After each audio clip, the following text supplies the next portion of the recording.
It's so incredibly true. I've seen that over and over again. I have this wonderful family member, and I always laugh every time I see her coach bag or coach bags because she has more than one. And to me, like, that's just so not in my value system in any way, shape, or form. Like, I would never spend money on that ever. And I know she struggles much more than, like, I don't struggle financially, and I have two incomes, and her husband doesn't work, and she's not making a lot of money. But dang it, she's got her Coach bag, and she's really happy about it, and that's totally fine, right? Well, yeah. Well, I did a call where I said this on a teleclass one time, and I got an email from somebody in England reaming me out. How dare I say that people afford what they want to afford? And he went into this long tirade about how he'd been out of work and he hadn't been able to find work and blah, blah, blah, blah, blah. And he had this antique armoire that was worth thousands, but he had to sell it for $350 so he could keep the internet on. And how dare I? And so I wrote him back and said a whole bunch of stuff. But one of the things I said is, you actually just illustrated my point. It was very important to you to keep the internet on, so you didn't like how you found the way, but you found a way to do it. Yep. It's really true. Like, that was the thing. You could have gone to your public library and got the internet access that way, right? Exactly. So people find a way. So to assume that someone can't afford your services is disrespectful and judgmental. Yeah. And it does them a disservice. It really does. And I was always really surprised, because there would be sometimes that as I was doing an initial assessment and they were describing, I'm on a fixed income, I have an HMO, whatever the situation was, and I didn't take insurance. And so I would say, like, oh, well, this would be really expensive. I'm not sure if this will work for you. And they go, no, no, no, I want to come see you. And I'd say, well, you mentioned this part. I want to make sure this is going to work for you financially. I don't want you to get started and then have this be a stress for you. And it was so interesting. I had people who would come in who were on unemployment, both them and their spouse, and they said, you know what, you're who we want. We've talked to several other people. Yeah, it'd be great if you had a sliding scale slot open, but you're the person we want to meet with. We're living with his parents right now. We can make it work. Our relationship is that important. Yes.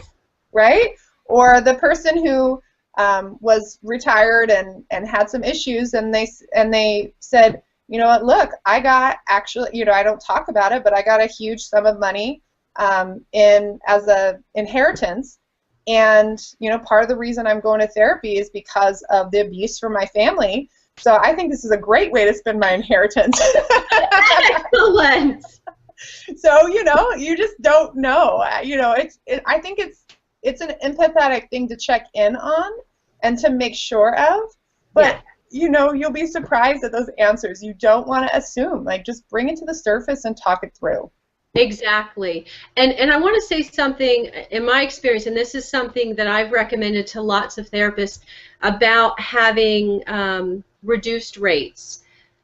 And you've mentioned this. You pick a specific slots, number of slots, and you have to do it based on what your financial goals are. Yes. So it has to fit within, it has to work for you. So let's say you pick 5 slots. One of the things and have very clear policies around that, what that means, and when they're full, they're full. But for me, I didn't offer reduced rate slots to new clients. Mm-hmm. They could either pay my fee or they couldn't pay my fee. Those slots were only available to existing clients, and I had parameters. They had to show up regularly. They couldn't be the ones that were constantly no-showing or canceling at the last minute, and they had to be actively doing their work. So if they were showing up and actively doing their work, then if the need came up, yes, they could be eligible for that. But I didn't just offer them to brand new clients. Yes. I think when I started my practice, I didn't know any better, right? And people said, like, hey, here's what you need to do. And initially, when I started, I had 0 sliding scale slots because I only had 5 slots. I had a newborn at home. I was breastfeeding. And so I looked at my business plan and I said, look, this is what I have. I have time to see 5 clients, and the only way to make it financially viable is if I charge this much, and I charge this much to everybody. And so that's what I did.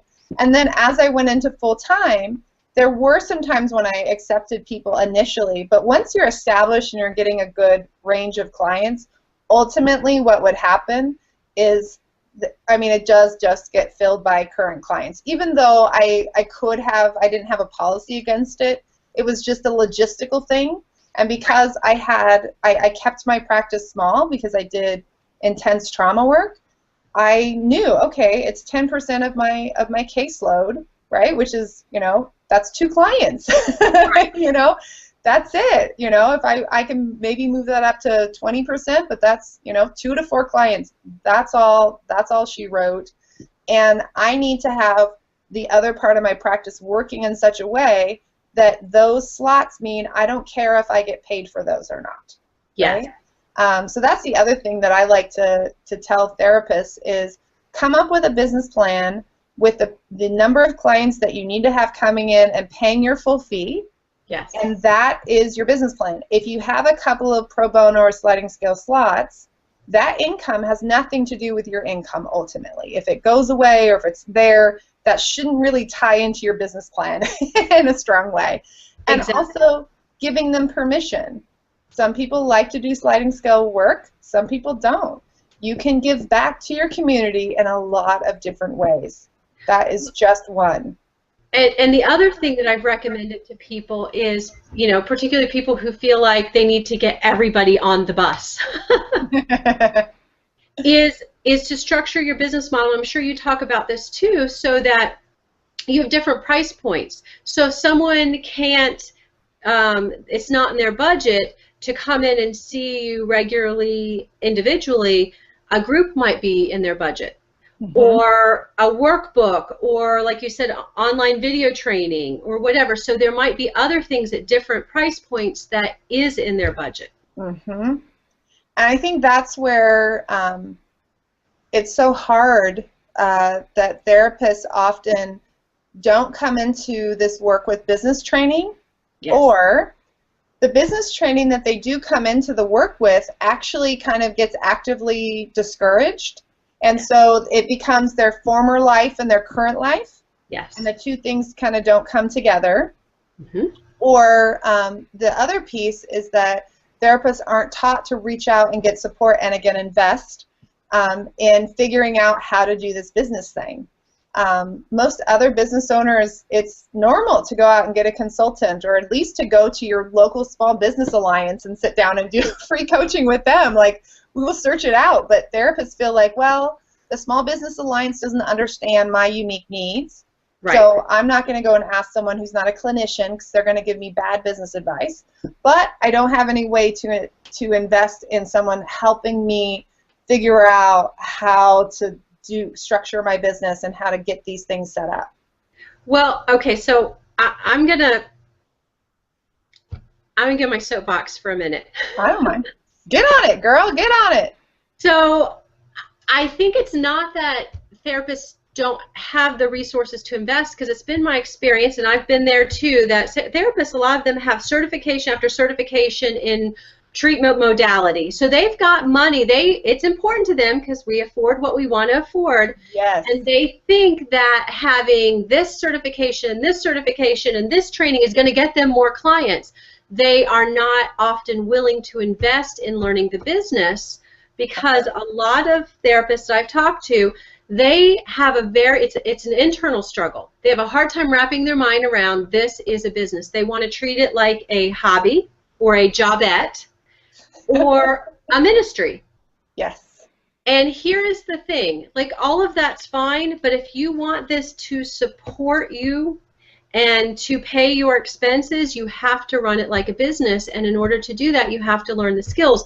And in my master's program, I got zero business training. Although most of us end up going into private practice at one point or another, yep, zero business training. And so I had to go out and find that. And it was worth it, right? It was absolutely worth it.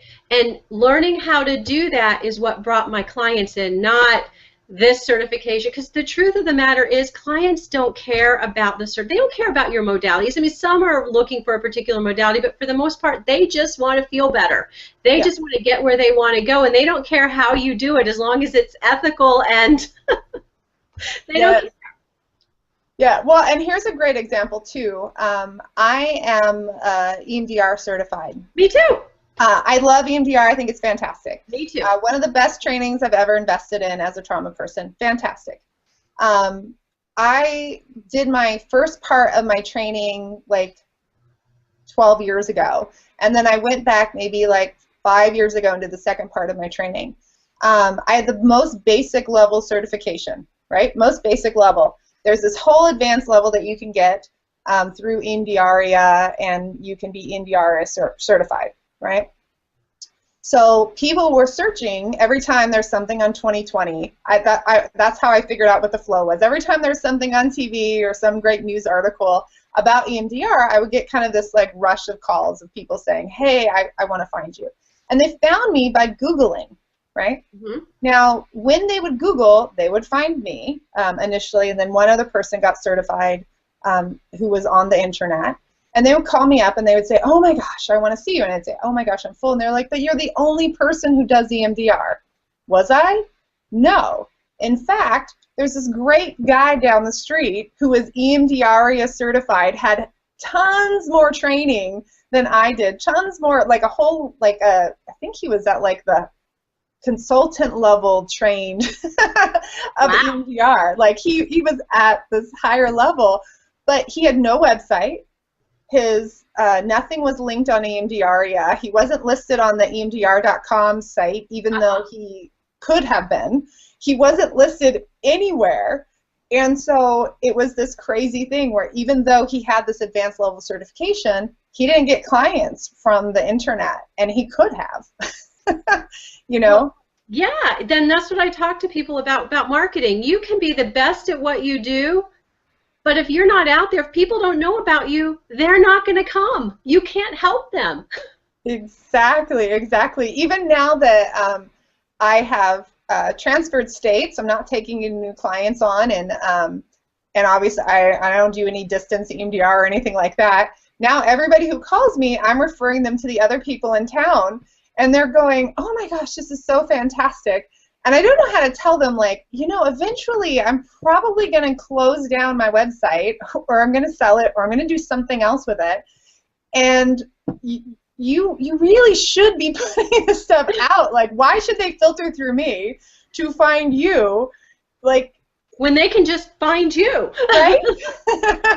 And to be blatantly honest, it's ridiculous that I'm spending all this time and energy just connect people over to you. Come on, step up. Well, they sound like they'd be great candidates for your boot camp. True that. True that. That's fantastic.